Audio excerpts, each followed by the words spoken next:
अस्सलाम वालेकुम viewers, Python series की क्लास 7 में सर अली रज़ा की तरफ से वेलकम। आज की क्लास का हमारा टॉपिक है लूपिंग स्ट्रक्चर। चूँकि इससे पहले हम कंडीशनल स्ट्रक्चर्स को बड़ी अच्छी तरह बड़ी डिटेल के साथ विद प्रैक्टिकल एग्जांपल्स समझ भी चुके हैं और परफॉर्म भी कर चुके हैं। आज से हमारा लूपिंग स्ट्रक्चर जो है वो स्टार्ट होने जा रहा है। तो सबसे पहले हम बात करते हैं लूप किसको कहा जाता है। लूप हम कहते हैं जब कोई एक पीस ऑफ कोड बार बार हमें रिपीट करना पड़े, तो बजाय उस पीस ऑफ कोड को बार बार टाइप करने के लिखने के हम कोई एक ऐसा स्ट्रक्चर या एक ऐसी लाइन लिख देते हैं जिससे हमारा कोड ऑटोमेटिकली बार बार अपने आप को रिपीट करता रहता है, और उस रेपिटेशन के अमल को हम नाम देते हैं लूप। पाइथन के अंदर जो कॉमनली यूज़ होने वाले लूपिंग स्ट्रक्चर्स हैं वो ये दो हैं, फॉर लूप और व्हाइल लूप।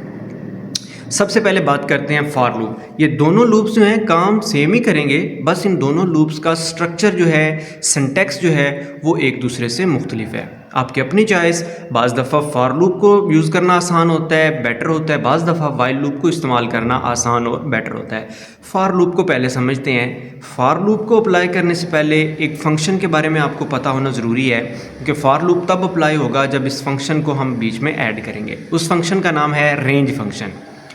रेंज बेसिकली हम कहते हैं किसी एक डाटा सेट के बाउंड्रीज़ को, कि ये डाटा सेट शुरू कहाँ से हो रहा है और एंड कहाँ तक हो रहा है। 1 to 10 अगर काउंटिंग है तो उसकी रेंज क्या होगी, 1 से लेके 10 तक, और बीच में जो स्टेप्स हैं वो भी क्या होगा, 1 1 कि 1 फिर 2 फिर 3 फिर 4 फिर 5 6 7 8 9 और 10। ये तीन चीज़ें हम इस रेंज फंक्शन में इस्तेमाल करते हैं, और इनको लिखने का पैटर्न ये होता है। ये ज़रा देखें स्क्रीन पे, इसका सिंटैक्स रेंज और छोटी ब्रेसेस के अंदर सबसे पहले जो हम लिखते हैं वो अपनी उस डाटा सेट की स्टार्टिंग वैल्यू है या रेंज का स्टार्टिंग पॉइंट है। मसलन मैंने इधर लिख दिया 1, फिर कामा लगा के स्टॉप वैल्यू जो है वो हम लिखते हैं या एंडिंग पॉइंट लिखते हैं। मसलन मैं इधर लिख देता हूँ 10।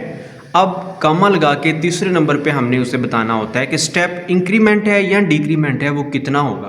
तो उसके लिए भी मैं इधर लिख देता हूँ 1। तो अब इस सारी लाइन का क्या माना हो गया, रेंज 1, 10, 1। इस सारी लाइन का या इस पूरे फंक्शन का मतलब ये हो गया कि ये फंक्शन हमें दिखाएगा 1 से लेके 10 तक काउंटिंग। 1, फिर 1 का स्टेप इंक्रीज़ होगा, 2, फिर 1 इंक्रीज़ होगा, 3 4 5 7, और कब तक चलेगा, जब तक 10 ना आ जाए। यहाँ पे एक बात आपने याद रखनी है कि जो एंडिंग पॉइंट होता है ना, मसलन आप 10 तक काउंटिंग डिस्प्ले करवाना चाहते हैं तो आप एंडिंग पॉइंट पे 10 नहीं लिखेंगे बल्कि 11 लिखेंगे। ऐसा क्यों होता है, ये एंड पे जाके हम बात करेंगे। अगर आपने 15 तक दिखानी है तो आप यहाँ पे मेंशन करेंगे 16 को। रेंज फंक्शन के साथ हम फॉर लूप को इस्तेमाल करते हैं। अब फॉर लूप का ज़रा सिंटैक्स देखिएगा। फॉर लूप जब भी हमने अप्लाई करना है, तो चूँकि काउंटिंग प्रिंट करवानी हो, कोई भी एक सीक्वेंस प्रिंट करवाना हो, सीरीज़ प्रिंट करवानी हो, तो वो चूँकि नंबर्स की बात है, नंबर्स की कहानी जब भी आएगी तो हमें पहले एक वेरिएबल क्रिएट करना पड़ता है। उस वेरिएबल के अंदर उस नंबर को स्टोर करना पड़ता है ताकि आगे फर्दर के ऑपरेशंस परफॉर्म हो सकें। तो अगर हमने अपने प्रोग्राम में फॉर लूप को कहीं पे इस्तेमाल करना है तो वेरिएबल अलहदा से या सेपरेट डिक्लेयर करने की ज़रूरत नहीं होती, बल्कि डायरेक्ट हम फॉर का लूप इस्तेमाल करते हैं। उसका सिंटैक्स देखें। मसलन यहाँ पे हम n नाम का एक वेरिएबल बनाना चाहते हैं जो 1 से 10 तक काउंटिंग दिखाए।